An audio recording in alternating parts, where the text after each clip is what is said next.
வேக வச்ச பீஃபு நல்ல குக் ஆகிருக்கு. தண்ணீர் எதுவுமே இல்லாமல் ட்ரை ஆகிட்டு, இனி ஒரு பேனில் எண்ணெய் ஊற்றிட்டு இதை நம்ம ஃப்ரை பண்ணி எடுக்க போகிறோம். ஏன்னா இதில் இருக்கக்கூடிய அந்த பச்சை ஸ்மெல் எல்லாமே போகணும். ஷார்ட் வீடியோ போன வீடியோ பார்த்தா தான் இது புரியும். இந்த பீஃப் பிக்கிள் நான் லாங் வீடியோவும் போன வருஷம் ஷேர் பண்ணியிருக்கேன். அதே ரெசிபி தான் பார்த்துக்கிடுங்க.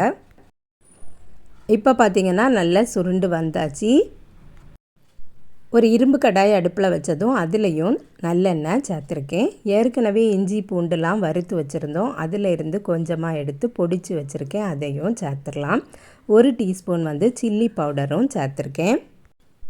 எண்ணெயிலேயே நல்லா வதங்கட்டும், நல்ல ஒரு ஃப்ளேவர் கிடைக்கும். அதுக்கப்புறம் கொஞ்சமாக உப்பும் சேர்த்துருக்கேன்.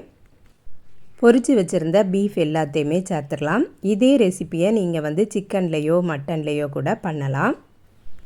நல்லா மிக்ஸ் பண்ணிகிட்டே இருக்கணும். சட்டியில் ஒட்டாமல் சூப்பராக வந்துட்டுருக்கு. இந்த அளவுக்கு வந்ததுக்கப்புறமா நான் இஞ்சி பூண்டு பச்சை மிளகாலாம் வதக்குனதை கொஞ்சமாக எடுத்து வச்சுருந்தேன். அதையும் சேர்த்துடலாம். ஃபைனலாக இதில் ஒரு 1/4 கப்பு போல் வினிகர் சேர்த்துடலாம்.